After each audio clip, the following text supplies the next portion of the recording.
As you set up your paper for item D, you should have picked up a piece of colored paper from the front of the classroom.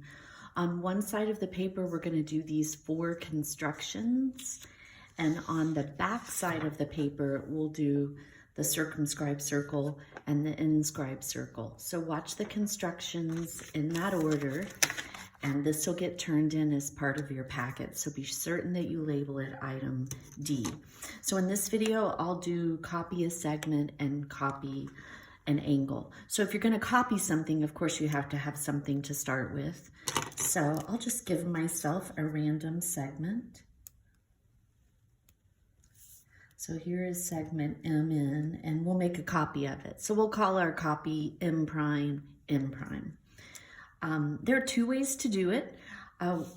Either way, so let's just go with the 2 methods, just so you recognize it. If on the EOC, they're probably just going to show you the steps that are already done and ask you to identify the construction.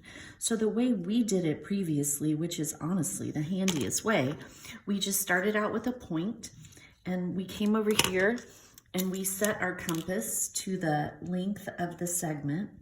So mind you, we're not measuring the segment and going, oh, it looks like it's about almost 1 3/4 inches. I'll come over here and just measure off 1 3/4 inches. That's not how we copy. We use the compass strictly to do the measurements. Compass and a straight edge. All right, so we open our compass up to the length of MN. I like to make the mark so I get a good fit. And then we just put our stylus here, and this is going to be the point M prime, and we just swing off an arc. So all of the points on that arc are the same distance away from M prime. If we just put a point anywhere on that arc, that's N prime. Go ahead and connect it, and we are good to go. This is an exact copy of the original segment, okay? Method 2, let me get a different pen. Method 2 is how you're probably most likely to see it, and that is where you start out with a ray and you just make it longer than it needs to be, or you start out with a segment, so to speak. All right, so the first point is M prime, and then once again, I get my measurement from the original segment, and I come over here and I just mark it off. So the original segment was too long. That's okay. That's N prime, so I still copied M in there. So those are the 2 techniques so that you recognize that construction. All right, same thing. In order to copy an angle, we need an angle to copy. So I'm just going to make a random angle.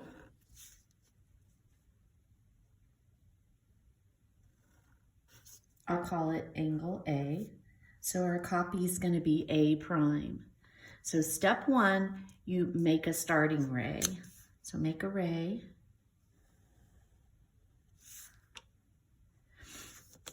Step 2, we put our stylus. If you want to write the steps down, that might be helpful. We put our stylus on A, and we swing an arc that hits both sides of the angle, both of the rays that form the angle, there and there. And then we come over here and we duplicate that. So this is going to be our new vertex here at A prime.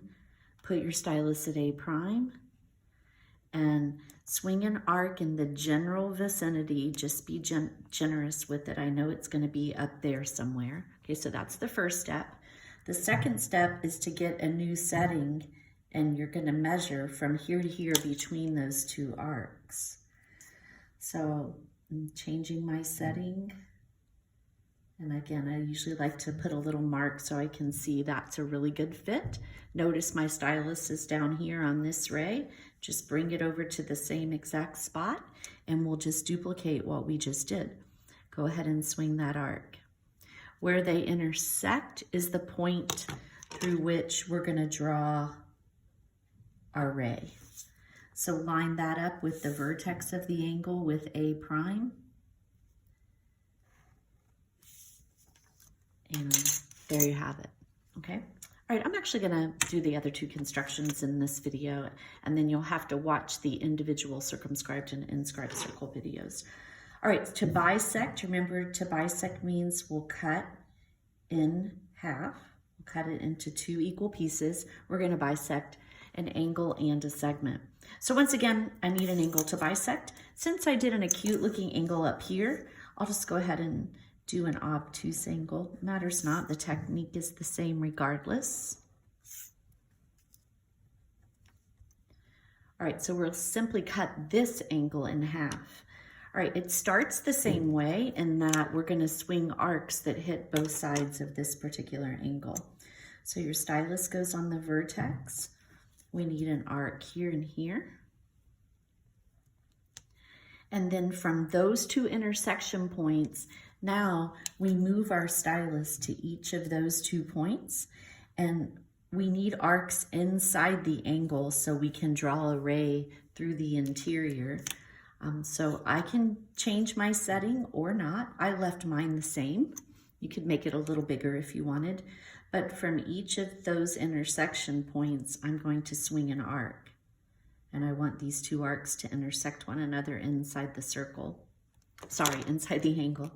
And that is the point here that the bisector will pass through. So to bisect the angle, we're gonna cut it in half right there from the vertex. So go ahead and line that up with your straight edge. And now it's been bisected. I know that this piece is congruent to that one, okay? All right, so let's go ahead and bisect a segment. This is how we do our perpendicular bisector.